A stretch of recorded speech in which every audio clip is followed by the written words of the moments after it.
This video was made for the Diversity Day event, brought to us by the National Resources Conservation Service. In this video, we will cover a minnow barrier constructed by the Sault Ste Marie tribe of Chippewa Indians. The following interview, done by District Conservationist Madeline Cantu, will cover the development, construction, and implementation of the minnow barrier, along with its upkeep and a short demonstration of how the barrier is used. Alright, so I am Madeline Cantu. I'm the District Conservationist at the Sault Ste Marie Field Office. Whoop, whoop.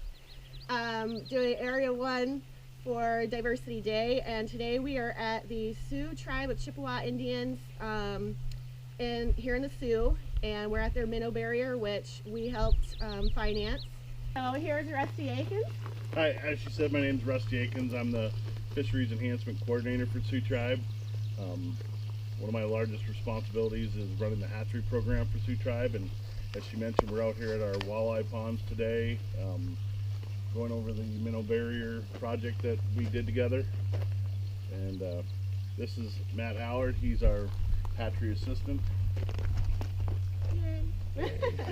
So I guess let's just get into the nitty-gritty on kind of the general overview on this and where the water's coming from. And so behind you here we have it's approximately a 25-acre pond that we use for walleye rearing. This pond's been here since I think the late 70s. The Sioux Tribe purchased the property in '98. For the longest time, things went really well. Right around 2010, 2012, we started having a minnow problem. The minnows started inundating the pond, and they'll compete and be a predator problem for our walleyes. And so we generally stock this pond with about 1.5 million to 1.8 million walleye fry each spring. We like to see 1 million plus fingerlings come out of here in June. In 2014, we got less than 50,000 walleyes, but over 1 million minnows out of here, and so that was one of the problems.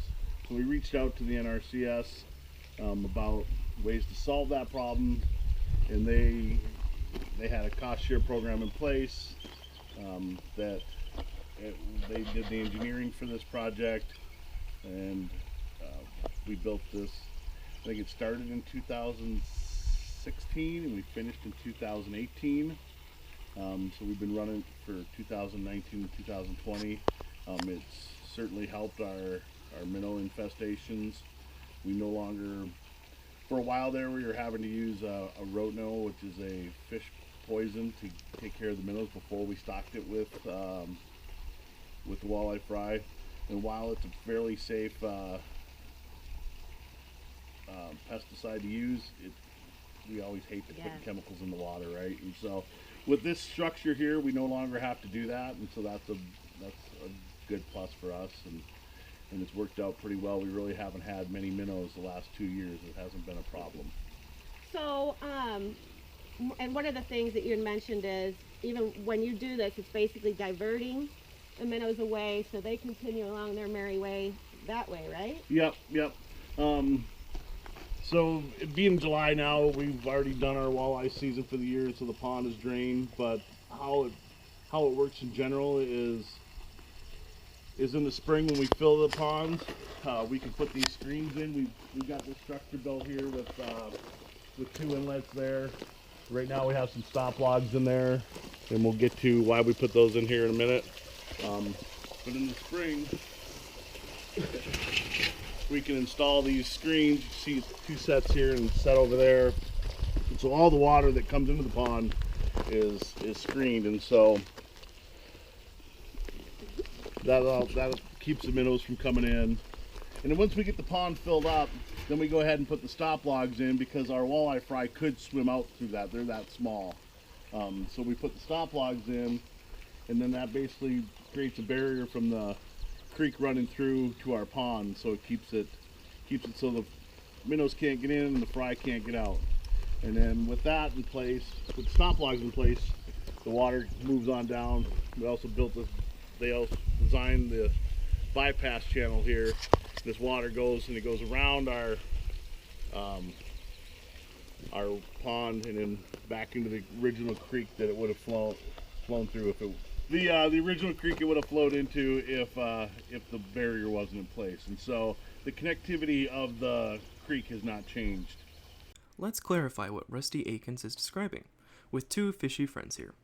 The tribe is supplementing the natural walleye population with young millimeter-sized walleye fry, the term for young walleye. However, the much larger adult minnow is eating up the young fry before they can mature. Not wishing to be solely reliant on aquacides to chemically control the population, the tribe developed a screen barrier to physically filter the fish based on their size.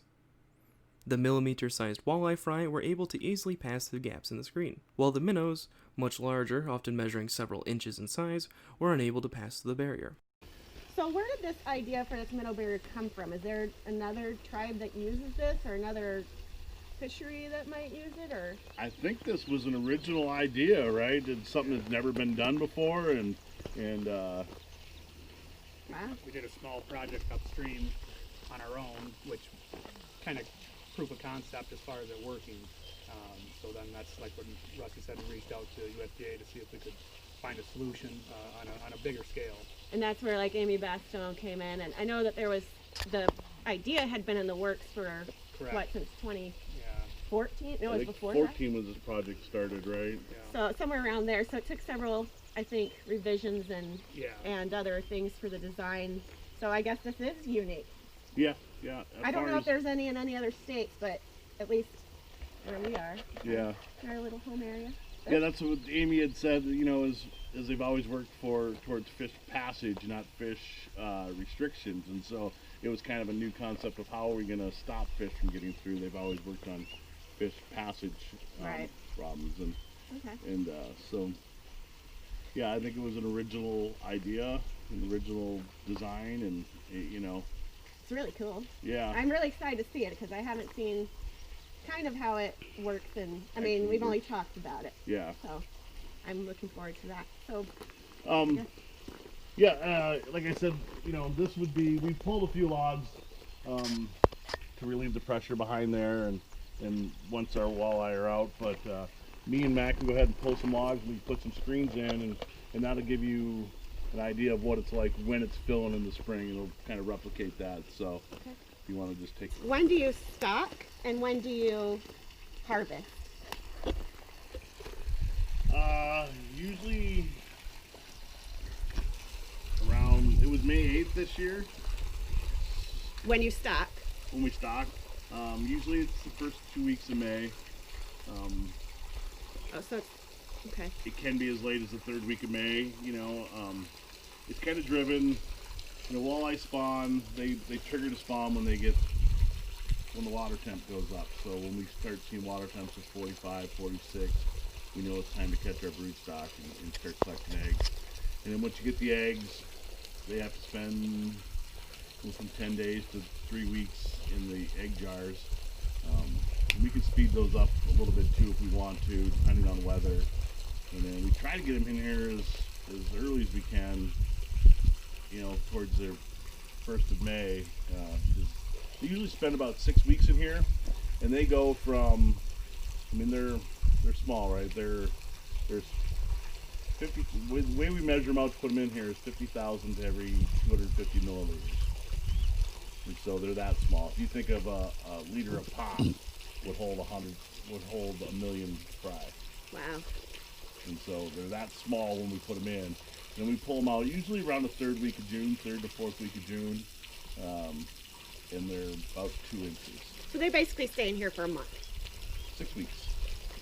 6 weeks, and they go from, you know, that small to 2 inches. Nice. And then that gives them, you know, a lot better chance of surviving out in the wild. We stock, the St. Mary's River is a high priority for us because, you know, it flows around a lot of tribal members in the Sioux area that like to fish St. Mary's. And then we stock St. Martin's Bay, Sheboygan area, and the Eagle Fed area, and those are what we call our commercial interests. And so those are to develop and build fisheries for our commercial fishermen. Okay. And so that takes about, between the St. Mary's and those 3 commercial sites, about 1 million fish. And then after that, we start stocking inland lakes. We work with the Michigan DNR, and we develop a list of inland lakes that could use stocking in the ceded territory. And so, once we, on a good year, we'll do, 1.5 million fish, and so we'll have a nice set of fish to be able to spread around to those inland lakes. So you had mentioned before that one of the issues was that there was a decline, or you had mentioned a fish desert, right? Or Oh, yeah. is that the term? Yeah, so that's the reason they kind of picked St. Martin's Bay. They had done some pre-stocking surveys up there, and there really wasn't a whole lot of fish community that you'd think you would see in that area, and so they thought it was, it'd be a good spot to try some walleye stocking. And it's turned out really well. Because that was one of my other questions was, now that you're stocking, is it trending up, or it would naturally trend up, I mean, if you don't overfit, but that's not really an issue here.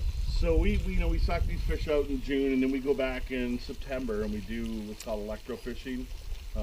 With the electrofishing boat, you put electricity in the water and it stuns the fish, and we can catch them, and we take them back. All of our fish that we stock in our ponds are marked with an antibiotic called oxytetracycline. We call it OTC for short.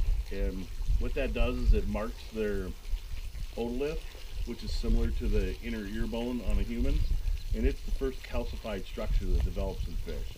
And so we put them in a bath for 8 hours when they're 3 to 5 days old, and it'll mark that otolith.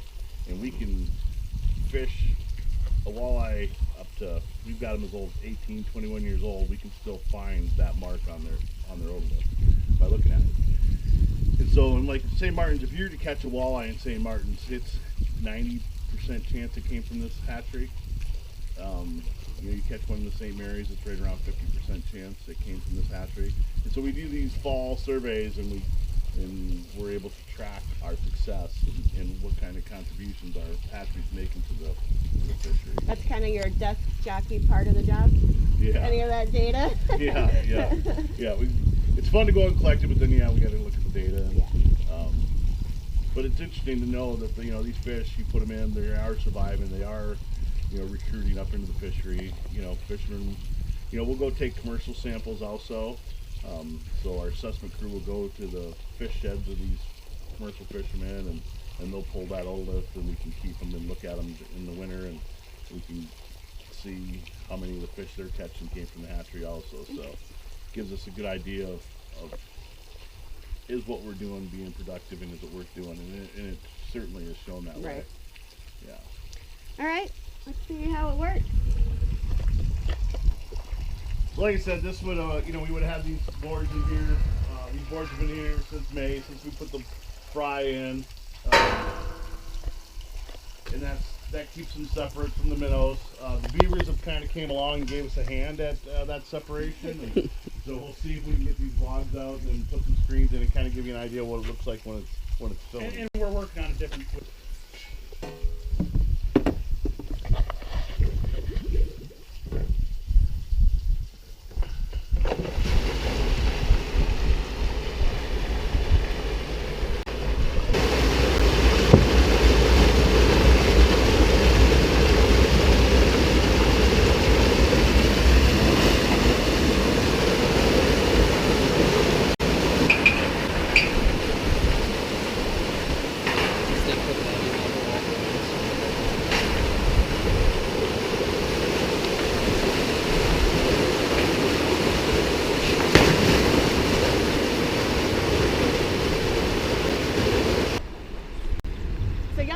Y'all are going to be doing this anyways. This is what you would, not just because we're here, you would be letting this out.